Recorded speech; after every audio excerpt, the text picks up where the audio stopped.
खामोश वाकयात में नए आने वाले दोस्तों से गुजारिश है कि चैनल को ज़रूर सब्सक्राइब कर दें और बेल आइकन पर ज़रूर क्लिक करें ताकि हर नई आने वाली वीडियो का नोटिफिकेशन आपको बर वक्त मिल सके। तो चलते हैं आज के एपिसोड की जानिब। कैसे हो बेटा, जल्दी आ गए आज। वो भी थोड़ी देर पहले ही स्टूडियो से वापस आया था। लॉन्ज में ही उसे साले बेगम बैठी नजर आई। वो भी थका थका सा उनके पास ही कारपेट पर बैठते सोफे पर बैठी माँ के घुटनों पर सर रखा। उन्होंने मोहब्बत से उसके बालों में उंगलियां फेरी। बस काम जल्दी खत्म हो गया। जो सिंगर थी उसके घर इमरजेंसी हो गई तो वो चली गई। मेरे भी सर में दर्द थी तो बस मैं वापस आ गया। उनके सवाल का उसने खासा तफसीली जवाब दिया। कुछ देर पहले आ जाते तो कामरान लगारी से मिल लेते। उनकी बात पर उसने चौंक कर आंखें खोली। कामरान लगारी? उसने मुड़कर माँ को सवालिया नजरों से देखा। हाँ बेटे, उसकी शादी है अगले हफ्ते। शादी का कार्ड देने आया था। मैंने कहा भी बैठ जाओ। बड़ी मुश्किल से चाय पी फिर फौरन ही निकल खड़ा हुआ। कह रहा था तुम्हें फोन भी कर देगा। उनकी बात पर यकदम आंखों में कुछ ख्वाब टूटने की किरचियां चुभी। जलन बहुत शदीद थी। अच्छी बात है। आंखें मूंद कर वापस पहले की पोजीशन में चला गया। उसने मोहब्बत की थी, बेगर्ज मोहब्बत। तकलीफ तो इसे ही होनी थी, गहरी, बेहद गहरी तकलीफ। माँ, मेरे सर में तेल लगाकर मसाज कर दें।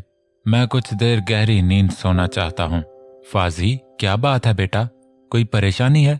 माँ थी, औलाद की तकलीफ समझ गई, मगर तकलीफ के पीछे क्या वजह थी उससे अनजान थी। कुछ नहीं माँ, बस काम का लोड ज्यादा है, बस इसीलिए सर में दर्द है। आप मसाज कर दें तो खत्म हो जाएगा। उनके हाथ थाम कर मोहब्बत से चूमे। बेटा, मैं तो कहती हूँ फायका के साथ साथ तुम्हारी भी शादी करके मैं अपने फर्ज को अदा कर दूंगी। कोई अच्छी लड़की आ जाएगी तो तुम्हें भी संभाल लेगी। उनकी फिक्र पर उसके चेहरे पर तकलीफ दे मुस्कुराहट बिखरी। ऐसी तो शायद ही कोई हो, बेहद आहिस्ता से जवाब दिया, जो वो सोफे से उठते मुश्किल सुन पाई। मोहब्बत भी उसी ने की थी, फैसला भी उसी ने किया था, तो दर्द भी उसे ही सहना था। मगर वो मुतमईन था, ये सोच कर कि वो रिश्ना का मोहब्बत में बुरा रूप देखने से बच जाएगा। वो जुदाई बर्दाश्त कर सकता था, मगर अपनी मोहब्बत की नाकदरी नहीं, जो वो किसी हद तक रिश्ना के लहजे और आंखों में देख चुका था। उस शाम वो बाप के कहे के मुताबिक अपना सामान पैक करके लॉन्ज में तैयार बैठा था। कुछ ही देर में उसका निकाह होने वाला था, एक अनचाहे वजूद से। तुमने डैडी को मना क्यों नहीं किया? जवाद गुस्से में भरा बैठा था। उसे ये रिश्ता कतई मुनासिब नहीं लगा था। वो बहुत छोटी है तुमसे, वो फिर से भाई को समझा रहा था। वो जानता था कि जुनेद को फिट्स पड़ते हैं। ना सिर्फ ये बल्कि वो नशे का आदी है, जिससे उसका बाप वाकिफ था। उसे कुछ अरसा रिहैबिलिटेशन सेंटर भी भेजा। कुछ अरसा बेहतरी रही, मगर वो कैसे फिर से इस नशे का आदी हो गया कोई नहीं जानता था। सब बेकार है और तुम फिक्र मत करो, ये मेरी जिंदगी है, मुझे मालूम है मुझे क्या करना है। उसकी कभी अपने भाई से भी दोस्ती नहीं रही थी, वो दोनों बिल्कुल अलग थे। इस लम्हे भी वो उसे झड़क गया। ये सिर्फ तुम्हारी नहीं, इस बच्ची की भी जिंदगी है जो तुम्हें झेलेगी। क्यों उसकी जिंदगी बर्बाद कर रहे हो? स्टैंड लो अपने लिए। वो उसे उकसा रहा था। जब मेरी जिंदगी बर्बाद हो रही है तो फिर किसी भी XYZ की होती रहे, मुझे गर्ज नहीं। इससे पहले कि उनमें मजीद कोई और बात होती, मुनीर निकाह नामा लिए उसके करीब बैठ गया। जवाद तिलमिला कर रह गया। उसने खामोशी से निकाह नामे पर साइन कर दिए। न दिल में कोई जज्बात थे, न कोई और गर्ज। इसी खामोशी से उसने अपने निकाह का खाना खाया। कुछ देर बाद मायशा भी अपना सामान लिए उसके हमरा गाड़ी में बैठी, उसके साथ जाने को तैयार थी। ड्राइव करते उसने एक सिरसरी निगाह उसके सिरापे पर डाली, जो मैरून रंग के हल्के काम वाले कपड़ों पर डार्क मैरून ही लॉन्ग कोट पहने, सर को स्कार्फ से ढके, मुंह दूसरी जानिब किए सू सू कर रही थी। उसका दिल किया उसका गला दबा दे, जिसकी वजह से वो अपने घर से दर बदर हो रहा था। आवाज बंद करो अपनी। मायशा के कान के करीब किसी की गराहट सुनाई दी। वो सहम कर खामोश हो गई। माँ ने उसे निकलने से पहले काफी कुछ समझाया था, जिसमें सबसे अहम बात जुनेद की हाँ में हाँ मिलानी है। फ्लैट की बिल्डिंग में गाड़ी खड़ी करके वो अपना सामान निकाल कर साइड पर हुआ। मायशा ने खुद अपने बैग्स और सूटकेस उठा रखे थे। शुक्र था कि वो लिफ्ट से तीसरी मंजिल पर गया था, वरना वो तो सीढ़ियों में ही बेहोश हो जाती। फ्लैट में दाखिल होते ही वो अपना सामान लिए उसके पीछे पीछे चलती उसी के रूम में आई। जहन तो अभी से मुंतशिर था। कि उसे अब जुनेद के साथ रूम शेयर करना होगा। किधर? उसे अपने पीछे सामान उठाए अंदर आता देखकर वो तकरीबन धाड़ा। वो आपका और मेरा रूम अब एक ही है ना? उसके दाड़ने पर वो गोया उछल पड़ी। हकलाते उसे जवाब दिया। वो सामान जोरदार आवाज के साथ जमीन पर रखते खतरनाक तेवर लिए एक ही जिस्त में उस तक पहुंचा। किसी खुश फहमी में मत रहना। जिस लिस्ट के लिए तुम यहाँ आई हो वैसा कुछ मैं तुम्हें नहीं दूंगा। You sick lusty girl. Maisha को उसके अल्फाज खंजर की धार की तरह लगे। वो उस गंदे लफ्ज का मतलब उस माहौल में रहकर कुछ कुछ समझती थी। मैं आपकी बीवी, वो फिर से बोली। बाजुओं में जुनेद के हाथों की सख्त गिरफ्त से शदीद दर्द उठ रही थी। कुछ नहीं हो तुम मेरी, यू ब्लडी बिच। कुछ नहीं हो, सिर्फ एक गंध हो जिसे मुझे बर्दाश्त करना है। तुम देखना, जल्दी ही तुम्हें निकाल बाहर करूंगा यहां से। मुसीबत। गुस्से से उसके माथे और गर्दन की रगें तनी हुई थीं। एक झटके से उसे छोड़कर बाहर निकला। 2 बेड का फ्लैट इन दोनों के लिए काफी था। दूसरे कमरे में जाकर जायजा लिया। एक सिंगल बेड वहां भी मौजूद था। वापस अपने कमरे में आकर फिर से उसका हाथ थाम कर उसे दूसरे कमरे में लाया। ये तुम्हारा कमरा है, आइंदा मेरे रूम में कदम भी रखा ना तो टांगे तोड़ दूंगा तुम्हारी। गुस्से से उसे वार्न करके आखिर में उसके शॉल में ढके बालों को एक मुट्ठी में बींच कर उसके सर को झटका दिया। वो बेचारी कराह कर रह गई। अपने काम से काम रखना वरना वो हशर करूंगा कि सोच है तुम्हारी। फिर से उसे धमका कर अपने कमरे में जाकर उसका सामान बाहर फेंका और दरवाजा धाड़ से बंद किया। वो रोते रोते फिर से दिल थाम कर रह गई। आंसू साफ करते अपना सामान घसीट कर उसी कमरे में आई जहां तक वो उसे महदूद कर गया था। सामान सेट करते अगले दिन स्कूल जाने की तैयारी करने लगी। जवाद ने उसे मोबाइल ला दिया था और साथ ताकीद कर दी थी कि वो रोजाना अपनी यूनी जाते उसे पिक कर लेगा और वापस उसकी स्कूल बस उसे फ्लैट के बाहर ही स्टॉप पर छोड़ जाएगी। उसने शुक्र किया था कि कोई तो उसकी मदद करने वाला वहां मौजूद था।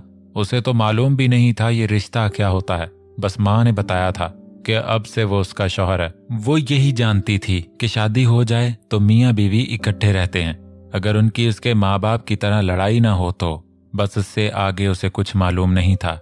इस रिश्ते की नज़ाकतें, उसमें छुपी चाहत, मोहब्बत, वो उन सबसे अनजान थी। उसे तो बस अपनी माँ के करीब रहना था, चाहे एक जगह ना रहे, मगर उसके लिए यह एहसास भी बहुत था कि उससे कुछ दूर के इलाके में उसकी माँ रहती है जिससे जब दिल चाहे वो मिल सकती है। यही उसके लिए बहुत था। मगर जुनेद के साथ रहते उसके साथ क्या क्या होने वाला था वो अनजान थी। आज आप सभी जानते हैं कि आज की परफॉर्मेंस के बाद से वोटिंग लाइंस बंद हो जाएंगी। सो आपकी आज की परफॉर्मेंस आपके अगले हफ्ते यहाँ होने ना होने में अहम किरदार अदा करेगी। तो आज आपको अपना बेस्ट देना है। तो आप सब रेडी हैं? कंपेयर इन सब कंटेस्टेंट्स को बावर करवा रहा था। ईशी ने एक गहरा सांस लिया। तो आज सबसे पहले जो स्टेज पर आएंगी उन सब की आवाज के जादू से आप सभी वाकिफ हैं।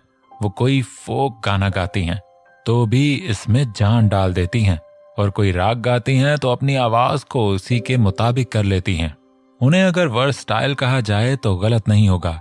और सबसे दिलचस्प बात यह है कि हो जो भी उर्दू और पंजाबी गाने गाती हैं उन्हें समझ बहुत कम आते हैं, मगर वो इस गाने की रूह के साथ पूरी तरह इंसाफ करती हैं।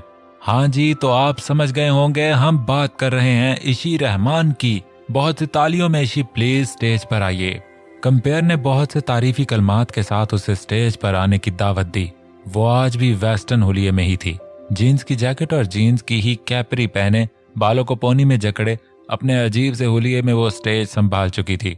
जजेस की जानिब देखते गाने की इजाजत चाहिए, उनके सर हिलाते ही वो आंखें बंद कर चुकी थी। वो गाने के दौरान बहुत कम आंखें खोलती थी। शायद इस लम्हे में वो दुनिया से कट जाना पसंद करती थी। खुद में गुम मस्त सी ईशी की यही अदा लोगों को भाग गई थी कि वो धड़ाधड़ उसके लिए वोट करते थे। तुम नहीं तो क्या चल रहा हूं मैं, खुश नहीं तो क्या चल रहा हूं मैं, फासले तो क्या गिन रहा हूं मैं, चल रहा हूं मैं, ढल रहा हूं मैं, धूप है तो क्या चल रहा हूं मैं, दर्द है तो क्या सह रहा हूं मैं, चल रहा हूं मैं, जल रहा हूं मैं, चल रहा हूं। उसकी पुरसोज आवाज ने समा बांध दिया था। फरजाद ने भी आंखें बंद कर रखी थीं। अजब दर्द था उसकी आवाज में। रात जल रही, राख दिन हुए, अनजाने में हम जलते ही रहे। रात जल रही, तुम कहाँ गए? जल रहा हूं मैं, ढल रहा हूं मैं, जल रहा हूं, जल रहा हूं, तुम नहीं यहाँ, कुछ नहीं हूं मैं। उसके ऊंचे सुर के साथ मेल खाती ड्रमिंग और म्यूजिक तीनों की आवाज ने पूरे हाल को जकड़ लिया था। गाना खत्म होने तक सभी अपनी सीट्स पर खड़े हो चुके थे, जजिस समेत। जैसे ही उसने गाना खत्म करके आंखें खोली, सभी उसके लिए स्टैंडिंग ओवेशन दे रहे थे। कंपेयर भी स्टेज पर आ चुका था। वाओ वाओ इशी, आपने तो सबको जला कर रख दिया। क्या गाना गाया है। तालियों की गूंज बमुश्किल थमी। जानीता भागती हुई स्टेज पर आई, मोहब्बत से उसे खुद से लिपटाया। उसके तो आंसू निकल आए। आपने सभी को इमोशनल कर दिया। वो देखिए, आपके फेलोज भी आंखों में आंसू लिए बैठे हैं। कंपेयर ने उसकी तवज्जो बाएं जानिब दिलाई, जहां वाकई बहुत सी लड़कियां आंसू साफ कर रही थीं। चलिए जजिस से आपकी अब की परफॉर्मेंस के बारे में पूछते हैं। भाई क्या गाती हो तुम, सहर बांध देती हो, इतना सोच कैसे आया आवाज में? जानीता उससे मुतासिर होती हैरत से उसे देखती उसकी तारीफ कर रही थी। कहीं प्यार व्यार तो नहीं कर बैठी आप? जैक ने खुश दिली से उसे छेड़ा। सभी हंस पड़े, मगर फरजाद खामोश उस सवाल पर उसके चेहरे के उतार चढ़ाव को देख रहा था। जो दर्द उसकी आंखों में था वो इस दर्द से अनजान नहीं था। वो तो खुद इस राह का मुसाफिर रह चुका था, कैसे न जानता। बहुत कमाल। अल्फाज का मतलब आपको समझ नहीं आता, जो समझ आ जाए तो हमें तो कहीं नीचे छोड़ जाएंगी आप। बेहद जबरदस्त। जैक ने खुले दिल से ताली बजाते उसकी हौसला अफजाई की। जी सर, आप क्या कहेंगे? अब कंपेयर का रुख फरसाद की जानिब था। सभी कुछ तो उन्होंने कह दिया है, हमारे कहने के लिए कोई गुंजाइश नहीं छोड़ी। इनकी आवाज और लोगों की पसंदीदगी ही इस बात का सबूत है, इसने ऑडियंस की जानिब इशारा करते हुए कहा। इस गाने की कंपोजिशन में तो आप भी शामिल थे। कंपेयर की बात पर वो होले से मुस्कुराया। उन्होंने इस कंपोजिशन के साथ मुकम्मल इंसाफ किया है। उसने मुस्कुरा कर थम्स अप का इशारा किया। Thank you sir. इशी ने एक नज़र उसे देखकर शुक्रिया कहा। हमने सुना है आपका निक नेम इशी है, तो आपका असल नेम क्या है? कंपेयर ने उसे अभी वहीं रोके रखा। मुझे अपने निक नेम से ज्यादा मोहब्बत है, असल को मैं याद नहीं रखना चाहती। उसके इस कदर गैर मुतवक्के जवाब ने सभी को पल भर के लिए गुंग कर दिया। चलिए, आपका निक नेम भी बेहद प्यारा है। Best of luck. कंपेयर ने एकदम बात संभाली। अभी वो सब आज की एपिसोड खत्म होने के बाद स्टेज के पीछे खुशगपियों में मसरूफ थे। वो आज भी एक कोने में खामोश बैठी थी। वो कभी भी इन सब में घुल मिल के नहीं रहती थी। फरजाद की ड्रेसिंग रूम से बाहर निकलते उसकी जानिब नजर गई, जो यकीनन सिगरेट पीने के लिए अपनी जैकेट की जेबें टटोल रही थी। उसकी हरकत पर उसने लब भींचकर उसकी जानिब कदम बढ़ाए। वो जो अपनी पॉकेट में हाथ डाले कुछ देख रही थी, यकदम किसी के करीब आते फिर अपना बाजू पकड़कर उठाते हैरत से आने वाले की जुर्रत को देखा। इससे पहले कि वो कोई मज़ाहमत करती, फरजाद को देखकर लम्हा भर को जहां की तहां रह गई। वो खामोशी से उसे लिए कॉरिडोर से बाहर ले आया। एक जानिब चलते स्विमिंग पूल के पास आकर उसने उसका बाजू छोड़ा। यकदम उसके मद्दे मुकाबल खड़े होते सीने पर हाथ बांधे पूल की रोशनियों में उसका घबराया चेहरा देखा, जो आंखों में हल्का सा खौफ लिए उसे देख रही थी। खुद का इश्तिहार कभी नहीं लगाते, खास तौर से उस मीडिया की चकाचौंध के सामने तो बिल्कुल नहीं। उसकी बात पर खौफ की जगह नासमझी ने आंखों को घेरे में लिया। वो नाफहम तासरात लिए उसे देख रही थी। हमारी जाती जिंदगी इस मीडिया के सामने एक राज ही रहनी चाहिए। जिस दिन इस राज से पर्दा उठ गया, उस दिन ये हमारे बारे में वो कुछ नशर करके हमारी जात को बेमौल कर देते हैं कि हम खुद से भी नजर नहीं मिला पाते। एक जरा सा अल्फाज का गलत चुनाव हमारी जात इस दुनिया के सामने खोल के रख देता है। तुम जिस दिन से इस मीडिया के सामने आई हो, याद रखो अब एक पब्लिक प्रॉपर्टी हो, और पब्लिक प्रॉपर्टी पर कीचड़ उछालने के लिए यहाँ लोग हमारे वक्त तैयार रहते हैं। तुम्हारी क्या असलियत है? तुम्हारे साथ क्या हुआ? तुम्हारी खामोशी और तुम्हारी इस ड्रग्स लेने के पीछे क्या राज और वजूहात हैं? कभी इस मीडिया के सामने गलती से भी ज़ाहिर मत करना, वरना ये तुम्हें निगल लेंगे और तुम पड़पड़ा कर रह जाओगी। यहाँ से यहाँ लाने में ये सेकंड लगाएंगे। इसने आसमान से जमीन की तरफ इशारा किया। आप मुझे ये सब क्यों बता रहे हैं? और मैं तो बस इसी शो में आई हूँ। इससे पहले कहाँ लोग मुझे जानते थे, और शायद इसके बाद भी कोई ना जाने। उसकी आंखों में दिखती वो उलझ कर सवाल कर गई, क्योंकि मैं नहीं चाहता जो ठोकरें मैंने खाई उनसे कोई और गुजरे। खुद को संभाल कर चलना सीखो। और आजकल के दौर में बार बार कैमरे के आगे आना जरूरी नहीं। एक एपी से ही तुम इस बुलंदी तक पहुंच गई हो और तुम्हें अभी बहुत ऊपर जाना है। ये प्लेटफॉर्म सीढ़ी का पहला कदम है। इसका कंधा थपक कर वो वहां से जा चुका था। उसकी मुबहम बातों का मफहूम अभी भी उसे समझ नहीं आ सका था। सिगरेट सुलगाते उसने हर सोच को सर झटक कर खुद से दूर फेंका।